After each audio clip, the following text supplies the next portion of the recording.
کہ حضور مجھے کوئی حکم کرے میں فوراً تعمیل ارشاد کروں گا، کچھ فرما دے. یہ والہانہ پن، یعنی کبھی آپ بڑے بے چین ہو تو کہیں یار کھولو سیرت کی کتاب، اپنے نبی کا کوئی ذکر پڑھتے ہیں، کھولو فلاں آدمی کو سنے جو حضور کے عشق کی بات کرتا ہے، آؤ کوئی نعت پاک کا نغمہ چھیڑ دے جو ہمارے دلوں کو ٹھنڈا کرے، آؤ کوئی قرب پائے حضور کے دروازہ نور کی طرف سفر کرے. ہم کہاں الجھے ہوئے ہیں، کہاں سکون تلاش کر رہے ہیں، کہاں ہم نے اپنے آپ کو الجھا دیا ہے، کن بے معنی اور بے مقصد باتوں میں ابحاث اور بحثیں کر کر کے اپنے آپ کو پریشان کیے ہوئے ہیں. آئیے دیکھیے رسول اللہ صلی اللہ تعالی علیہ وسلم کی زندگی کا لمحہ لمحہ آپ کے کلیجے کو ٹھنڈا کرے گا، آنکھوں کو سکون دے گا، باطن کو پاکیزہ کرے گا، سوچوں کو نکھار دے گا. کہہ لینے دو مجھے یہ جملہ، حضور سے پیار کرو، جینے کا بھی مزہ آئے گا، مرنے کا بھی مزہ آئے گا، لطف نصیب ہو جائے گا، سرور نصیب ہو جائے گا، ایک کیف سا میسر آ جائے گا. حضور کی بارگاہ عالی مرتبت تک جڑو، نبی پاک علیہ الصلوۃ والسلام کے اخلاق عالیہ کو اپناؤ، کردار کو سمجھو، حسن تکلم کو سمجھو، نبی پاک علیہ السلام کی باتوں پر غور کرو. یقین کرو کبھی کبھی پڑھتے پڑھتے وجد ہو جاتا ہے، کبھی کبھی ان باتوں کو صرف مطالعہ کی نظر سے دیکھیں، سیکھنے کی نظر سے دیکھیں تو ایسے لگتا ہے کہ جیسے روح پرواز کرنے لگی. یہ اس طرح کے بھی کمالات ہوتے ہیں، یہ بھی رنگ ہوتا ہے، یہ بھی انداز ہوتا ہے، یہ بھی طور طریقے ہوتے ہیں. اور پھر حضور امی ہے. نبی کریم نے دنیا میں کسی استاد سے پڑھا نہیں، حضور سید عالم صلی اللہ تعالی علیہ وآلہ وسلم کسی مکتب میں نہیں گئے، حضور نے کسی مدرسے سے تعلیم نہیں پائی. لیکن جب حضور بات کرتے نا، جب محبوب حکمت کے موتی رولتے نا، جب نبی پاک علیہ الصلوۃ والسلام کوئی کلام کرتے نا، آپ یقین کریں ایسا انوکھا پن، ایسا نرالا فیصلہ، ایسی حکمت اور دانائی سے بھری ہوئی بات، یعنی جو فلسفیوں سے کھل نہ سکی اور نکتہ وروں سے حل نہ ہوئی، وہ بات ایک طیبہ والے نے بتلا دی چند اشاروں سے. حضور دو چار اشارے کرتے اور عقدے کھل جاتے. ایسی دانائی والی بات، ایسی قیمتی بات، ایسی انوکھی بات محبوب بیان کرتے. حضرت سعد بن عبادہ رضی اللہ تعالیٰ عنہ کے پاس نا فتح مکہ کے موقع پر جھنڈا تھا. وہ علم بردار تھے، جن کے پاس جھنڈا ہوتا تھا وہ آدمی سب سے آگے آگے ہوتا تھا. اب ایک وقت ایسا آیا کہ صورتحال اس طرح کی بن گئی کہ حضرت سعد بن عبادہ کو اس منصب سے ہٹایا جائے گا. بڑا مشکل فیصلہ ہے. انہوں نے کوئی ایسی معاذ اللہ غلطی بھی نہیں کی، لیکن حالات ایسے آ گئے ہیں کہ جناب سعد ابن عبادہ کو ہٹانا پڑے گا، ان سے جھنڈا لیا جائے گا. صحابہ بڑے پریشان ہیں کہ حساس آدمی ہے، ان کی خدمات بہت زیادہ ہیں، کس طرح ان کو ہٹائیں گے، کیا کریں گے. نبی کریم کی بارگاہ میں عرض گزار ہے، یا رسول اللہ کیسے ہٹائیں حضرت سعد ابن عبادہ کو، اور کیفیات اور حالات بھی ایسے ہیں کہ ہٹانا بھی پڑے گا. آج کل نا بہت سارے لوگ کام تو کرتے ہیں پر دانا نہیں ہوتے، جذباتی فیصلے، جذباتی باتیں، ایموشنل گفتگو، وقتی طور پر چیزوں کو بہتر کرنا، اور بس وقتی طور پر آج گزارا ہو کل دیکھی جائے گی، لیکن چیز کی گہرائی تک، اس کی اصل تک نہیں اترتے، اس کے سارے لوازمات کو نہیں دیکھتے، قبل از وقت منصوبہ بندی نہیں کرتے. ہمارا مزاج نہیں ہوتا، ہم ٹھہراؤ اپنی زندگی میں نہیں لاتے. نبی پاک چونکہ اللہ کے رسول ہیں، ہر لمحہ حضور کا پیغمبر لگتا ہے.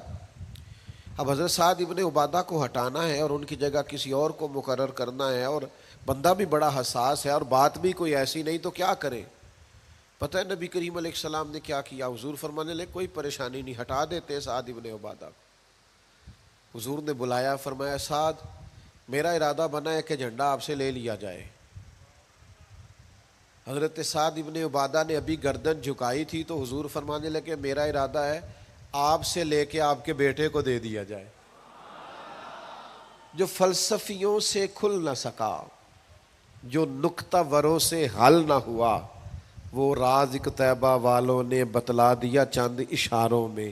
اور تیرے آگے ہیں یوں دبے لچے فصحا عرب کے بڑے بڑے، کوئی جانے منہ میں زبان نہیں بلکہ جسم میں جان نہیں.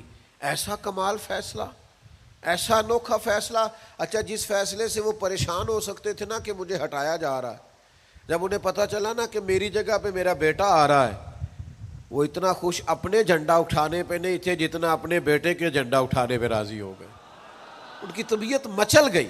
نبی پاک صلی اللہ تعالی علیہ وسلم کے پیغمبر ہونے پر، نبی ہونے، ایسے دلائل، ایسے کم، آپ جس زاویے سے دیکھیں ششدر رہ جائے گے، حیران رہ جائیں گے، پیار ہو جائے گا.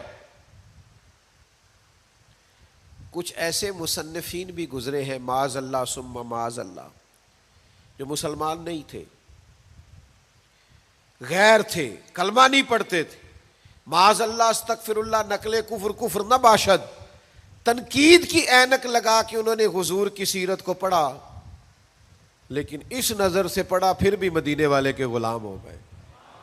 یہ کہنے پر مجبور ہو گئے کہ نہ بھائی ایسا کوئی محبوب کہیں ہوگا نہ کہیں ہے، بیٹھا ہے چٹائی پہ مگر عرش نشیں ہے. نبی پاک علیہ السلام. پھر ایک اور بات، حضور امی ہے لیکن ایسی کمال بات کرتے، ایسا انفرادی فیصلہ کرتے کہ دنیا حیران رہ جاتی. پھر جو عظمت کردار ہے نا، بلندی کردار، مجھ سے ناراض نہ ہوئیے گا، بہت سارے لوگ ہیں جو باتیں بڑی زبردست کرتے ہیں، گفتگو میں کوئی ان سے جیت نہیں سکتا. ان کا لب و لہجہ ایسا ہوتا ہے کہ شاید کسی بڑے سے بڑے عالم فاضل کو بھی بولنے نہ دے، لیکن عمل کی باری آتی ہے تو کمزور ہوتے ہیں. باتیں بیسیوں آتی ہیں، درجنوں آتی ہیں، نماز کا ٹائم ہوتا ہے تو بہانے بازی کرتے ہیں، وہ میرے کپڑے نہیں ٹھیک، بس دعا کریں انشاءاللہ شروع کر دوں گا، کہانیاں سناتے ہیں. کیوں اتنے بھولے بنتے ہیں؟ ہمیں سمجھ آتی ہے کہ آپ گفتار کے غازی ہیں، آپ باتوں میں صرف ساری چیزیں سیدھی رکھتے ہیں، آپ اس جگہ پہنچ ہی نہیں پا رہے. عمل، کردار، یہ بھی ایک مبلغ ہوتا ہے. آپ کا کردار بھی تبلیغ کرتا ہے، آپ کا لب و لہجہ بھی.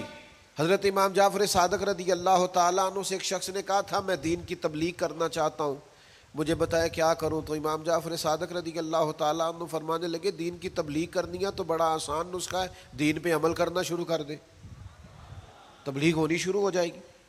لیکن ہم نا عمل کی دنیا میں بڑے کمزور ہوتے ہیں. قربان جائیں، حضور علیہ الصلوۃ والسلام نے جس معاشرے میں آنکھ کھولی تھی وہ جہلا کا معاشرہ تھا، ظلم تھا، ستم تھا، بربریت تھی. ان لوگوں کی سوچیں، ان کی باتیں، ان کا ظالمانہ مزاج بڑا انوکھا تھا. لیکن کمال کی بات ہے نا، چاروں جانب لوگوں کا مزاج ظالمانہ تھا، لیکن محبوب کو اللہ نے رحمت بنا کے بھیجا. ہر طرف لوگ ناانصافی کی بات کرتے تھے، لیکن محبوب نے انصاف کے بول کو ہمیشہ بالا رکھا، اس ترازو کو ہمیشہ بلند رکھا. ہر طرف لوگ حق کھا جاتے تھے، لیکن محبوب نے فرمایا حق کھایا نہیں جائے گا، حق دلایا جائے گا. کردار دکھایا، کردار. وہ جو تیری جان کے دشمن ہیں وہ بھی کہتے ہیں، وہ جو تیری جان کے دشمن ہیں وہ بھی کہتے ہیں امین تو ہے، صداقت کی آبرو تو ہے. دشمن بھی کہتے ہیں سچے تو بہرحال ہیں، امانت دار تو بہرحال ہیں، غلط بات تو بہرحال نہیں کرتے. یعنی دشمن بھی اگر اٹھ کے گواہی دے کہ اگر کسی نے کمال دیکھنا ہے تو آمنہ کے لال کو جا کے دیکھو، اگر کسی نے انصاف دیکھنا ہے، اگر کسی نے دھرتی پہ حسن دیکھنا ہے تو عبداللہ کے در یتیم کو دیکھو. وہ بھائی آپ سمجھے نا عظمت کردار کے وہ موتی جو حضور نے عطا کی. دیکھیے باہر والوں نے جب دلیلیں مانگی تو حضور نے معجزات دکھائے، اور جب اپنوں نے دلیلیں مانگی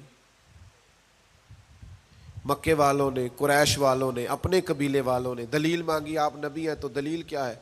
تو اللہ کا قرآن کہتا ہے کہ محبوب نے کہا فقد لبثت فیکم عمرا من قبلہ افلا تعقلون، اور میں نے تمہارے بیچ عمر گزاری ہے ساری، تمہیں عقل نہیں؟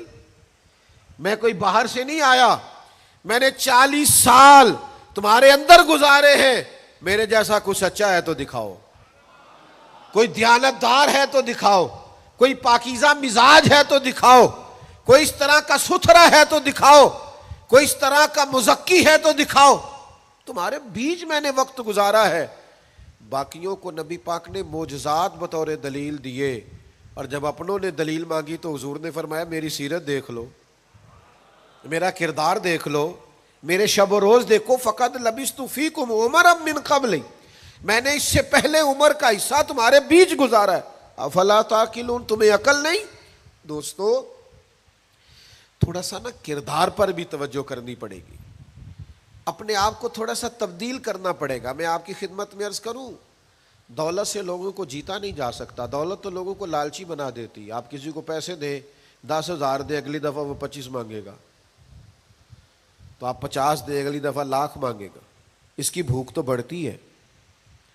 آپ عہدے کے زور پر بھی لوگوں کے محبوب نہیں بن سکتے، اس لیے کہ پھر وہ شخصیتوں سے پیار نہیں کرتے، کرسیوں سے پیار کرتے۔ آپ کرسی پہ ہے تو آپ اچھے لگتے ہیں، جب دوسرا آئے گا تو اس کو سلوٹ کر لیں گے۔ نبی پاک علیہ الصلوۃ والسلام نے فرمایا اگر تم کسی شخص کو قائل کر سکتے ہو اور اس سے محبت بڑھا سکتے ہو تو ایک ہی صورت ہے، اور وہ تمہارا حسن اخلاق ہے۔ اللہ کے محبوب صلی اللہ تعالی علیہ وسلم نے خلق کے ساتھ، کردار کے ساتھ، نبی پاک علیہ السلام نے محبت کے ساتھ، زید بن دسنہ بہت بڑے یہودیوں کے عالم تھے، ایک دن حضرت بلال حبشی رضی اللہ تعالیٰ عنہ سے کہنے لگے سنا ہے نبی پاک علیہ السلام کی بارگاہ میں جب بہت سارے مہمان آتے ہیں تو آپ کو کچھ قرض بھی لینا پڑتا ہے۔ جناب بلال کہنے لگے لینا پڑتا ہے، کہنے لگے مجھ سے لے لیں، میرے پاس اضافی پیسے پڑے ہیں، آپ نے دے ہی دینے۔ حضرت بلال نے لے لیے، ایک ٹائم مقرر ہو گیا، فلاں دن پیسے واپس کرنے، اپنی وعدے میں 3 دن رہتے تھے۔ نبی پاک علیہ الصلوۃ والسلام مدینہ طیبہ کے چوک میں کھڑے ہیں، ساتھ حضرت عمر فاروق رضی اللہ تعالیٰ عنہ، یہ وہاں پہنچ گئے یہودیوں کے عالم، آ کے کہنے لگے وہ میری رقم واپس کریں، تو حضور نے فرمایا ابھی تو وعدے میں 3 دن رہتے ہیں، تو اس نے بڑے سخت جملے کہے۔ آپ کی توجہ ہے میری بات پر؟ سمجھ آ رہی ہے میری باتوں کی؟ چڑھانے والے اتنے خطرناک نہیں ہوتے جتنے چڑھ جانے والے خطرناک ہوتے ہیں۔ اتنی جلدی کسی کی باتوں سے چڑھا نہ کرے، یعنی ہر ایک کوئی دشمن بنا لیتے ہو، جس کا سٹیٹس ہی نہیں آپ کے ساتھ کھڑے ہونے کا اسے بھی، بس ظلمت کو ان کے نور نے کافور کر دیا، جس پر پڑی نظر اسے بھی نور کر دیا۔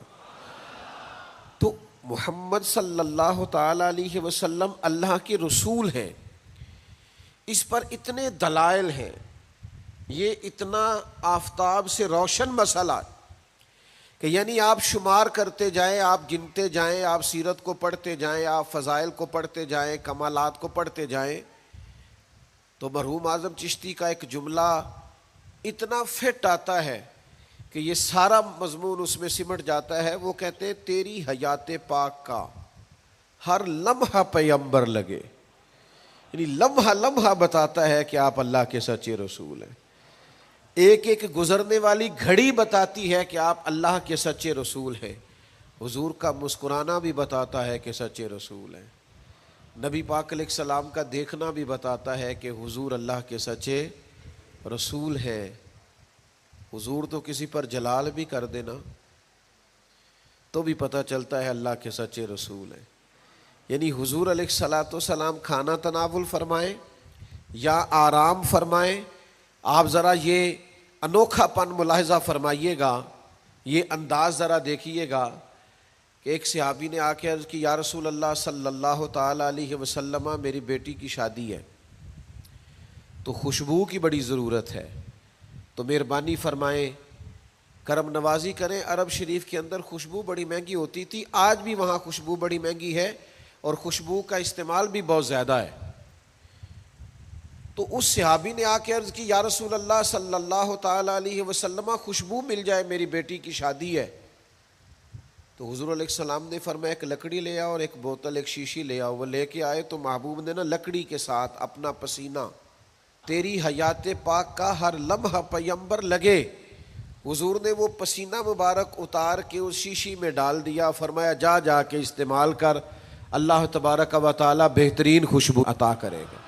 حضور علیہ السلام کا سارا وجود نور، یعنی ہمارے ہاں کسی آدمی کے منہ سے تھوک نکلے یا لعاب نکلے تو لوگ اس سے گھن محسوس کرتے ہیں، جگہ جگہ لکھا ہوتا ہے تھوکنا منع ہے، لیکن نبی کریم اگر لعاب دہن لگا دینا مولا علی کی آنکھوں پر تو شیر خدا فرماتے ہیں مجھے پہلے سے بھی زیادہ بہترین نظر آنا شروع ہو جاتا ہے۔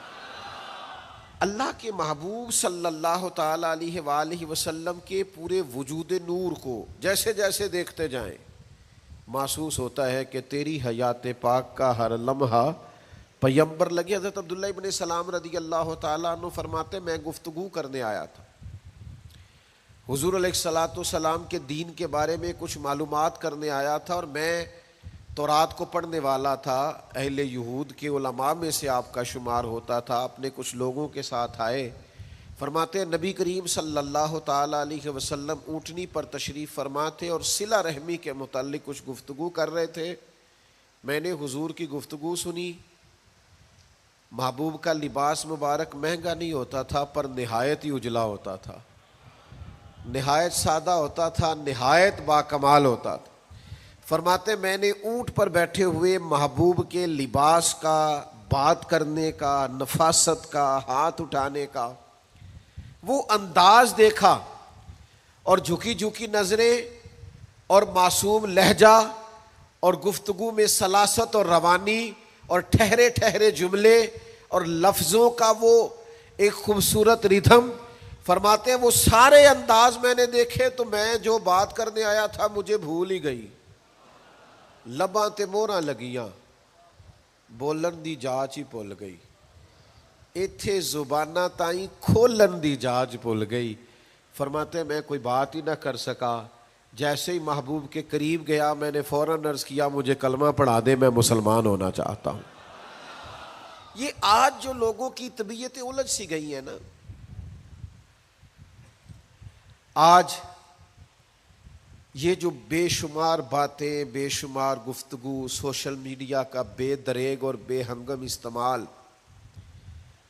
اور ذہن کو ہر وقت تھکائے رکھنا اور طبیعت کو ہر وقت اوور تھنکنگ کرتے کرتے اپنے آپ کو پریشان کر دینا، یہ جو ساری بے چینی ہے، یہ جو سارا اضطراب ہے، یہ جو ساری ہماری طبیعتیں الجھ سی گئی ہیں، ہر آدمی کو دوسرا دشمن نظر آتا ہے اور ہر ایک کو دوسرا اپنا مخالف دکھائی دیتا ہے، اور معاشرے کے اندر بسنے والا ہر آدمی لالچی دکھائی دیتا ہے، محسوس ہوتا ہے سارے شہرت کے لیے لگے ہوئے ہیں، سارے اقتدار کی جنگ لڑ رہے۔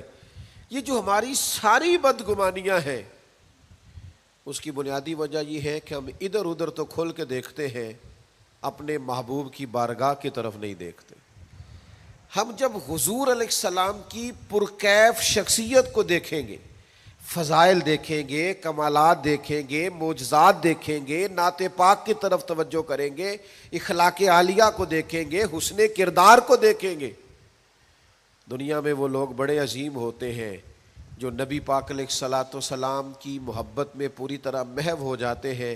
آپ یقین کریں جو دروازہ رسول تک پہنچ جاتے ہیں ان کا سفر ہی ختم ہو جاتا ہے، جو حضور کی بارگاہ تک پہنچ جاتے ہیں ان کے ذہن کی مشقت پھر ختم ہو جاتی، انہیں منزل نصیب ہو جاتی۔ وہ لوگ اس طرح کے ہو جاتے ہیں کہ اب زندگی میں ایک ٹھہراؤ آ گیا، اب سکون نصیب ہو گیا، اب اطمینان قلبی مل گیا، اب مقصود ہاتھ آ گیا ہے، منزل مل گئی ہے۔ نوجوانوں بہت زیادہ نہ الجھا کرو یار، بہت زیادہ پریشان نہ ہوا کرو، جب دل بڑا گھبرا جائے نا تو اپنے نبی پاک کی سیرت کو پڑھا کرو، حضور کے احوال شریفہ کا مطالعہ کیا کرو، ان کے حسن کی بات دیکھا کرو، جمال کی بات دیکھا کرو، کمال کی بات دیکھا کرو، محبوب کے بانٹنے کا انداز دیکھا کرو، نوازنے کا انداز دیکھا کرو، نبی پاک کا دشمنوں کو معاف کرنے کا رنگ دیکھا کرو، حضور کا عطا کر دینے کا انداز دیکھا کرو۔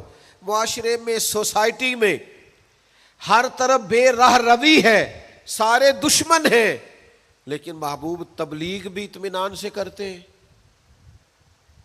ان کو دعوت توحید بھی مطمئن ہو کے دیتے ہیں، اور جب ان کے لیے دعا کرتے ہیں تو پھر بھی پوری دل جمی کے ساتھ دعا کرتے ہیں۔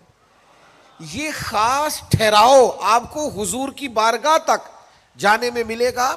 ہم نا رسمی سی محفل کرتے ہیں، رسمی سا میلاد، رسمی سا معراج، رسمی سی سیرت، رسمی سی باتیں، وہ جو خاص ایک کیفیت ہوتی ہے نا امتی کی پوری طرح محبوب کے قدموں سے جڑ جانا، یہ والہانہ پن کبھی ملے نا، والہانہ پن، یعنی حضرت طلحہ بن برا رضی اللہ تعالیٰ عنہ کی نبی کریم سے ملاقات ہوئی، حضور سے ملے اچانک، اور دوڑ کے جا کے نا تو نبی پاک کے قدموں سے لپٹ گئے،